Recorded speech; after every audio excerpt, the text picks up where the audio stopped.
My name is Jessica Jones. Marshall and I met in prison, actually. I was recreational leader for New Lisbon Correctional Institution in 2019, and he was the first person that I spoke to. He asked me who I was, and I told him I was Miss Christensen. I was the new recreational leader. And he was like, oh, well, then we had a very pleasant conversation, and just me being a normal person, I stuck my hand out and said, it's a pleasure to meet you. And he goes, I can't touch you. I was beginning to experience some negativity from fellow staff, and I was put under investigation, and ultimately I ended up being fired for not passing probationary standards. I was walking away from my termination interview, and I remember stepping off this curb, and I audibly heard, "Write him." And I know it was the Holy Spirit that said, "Write him." And there was only one person I would write, and that was Marshall Jones. So on this Friday, December 13th, I wrote Marshall Jones with the intent of getting to know him and letting him know that he impacted me greatly by the way he lived his life behind those walls. He did not fit the bill of his sentence, and I wanted him to know that I remembered him, and I wanted him to know that he wasn't going to be forgotten, and I wanted to be his friend. So when I wrote him, I really didn't think that we were going to become who we are today. Inmate at Fox Lake Correction. All calls other than properly placed attorney calls may be monitored and recorded. Thank you for using IC Solutions. You may begin speaking now. Hi, Hey, baby, how you doing? I'm good. How are you? I am good. I'm doing. It's good. It's going well so far. All right, so this lady walks around the corner, and I'm standing up against the wall during the intramural basketball game because I work there, right? And she comes in looking all beautiful and stuff. I'm like, who is this lady? So I asked her, who are you?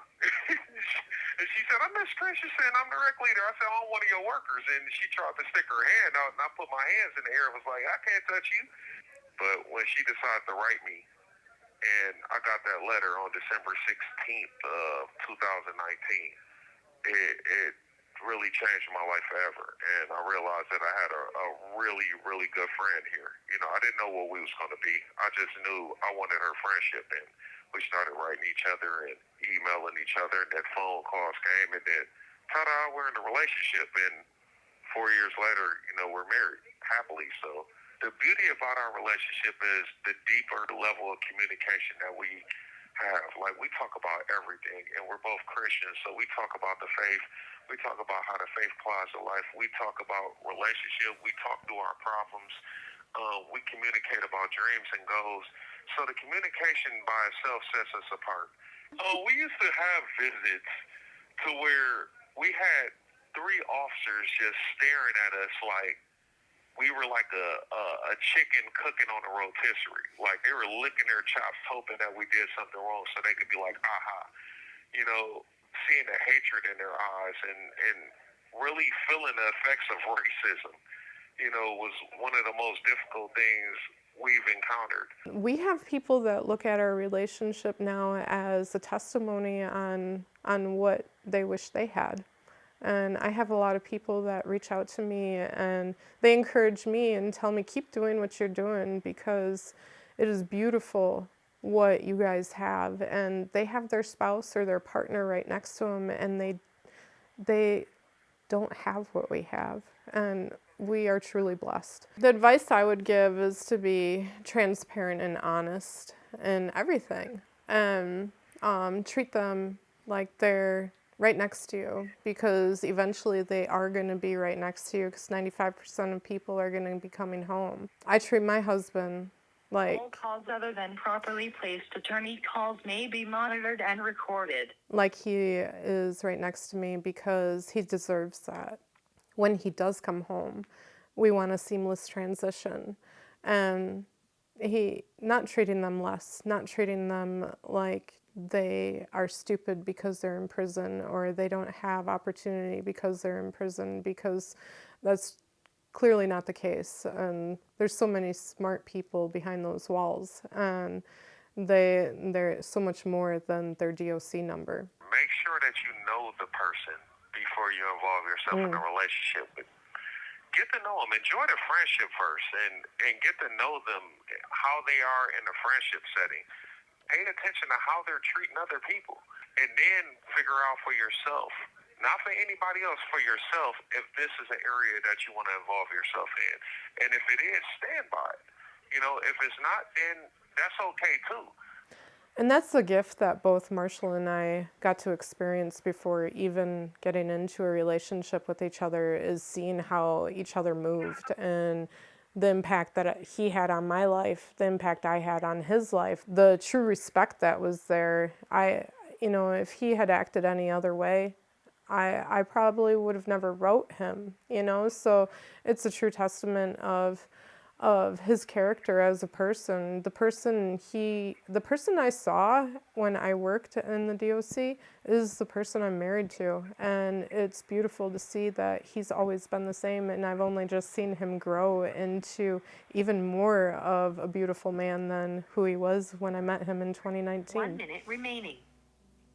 Of course there's concerns, because he's sentenced to life in prison, and the thought of him never coming home, that is a very real reality. But the way he loves me and the way we love each other, it works. And I have learned that a relationship is not all about the physical part. I've had relationships in the past. I was married for 15 years in the past, and I've had good relationships. I've had toxic relationships, and this has been the most fulfilling relationship that I've ever had. For one, he's really helped me get to know me in a way that I've never understood before, and I've really developed as a person, and I am so thankful for him seeing me for who I am and not telling me that I have to be this way, or I have to be this person, or I should do it this way. He's allowed me to be me, and he loves me. He loves me like no other. I wouldn't trade it for anything less. I stay positive by the communication that we have and the love that I receive from him already. But my biggest thing is my relationship with God. This has really helped me cling to him in a way that I've never clung before. And that's something that Marshall's always helped me with, is leading me to the feet of the Father. And I can't say that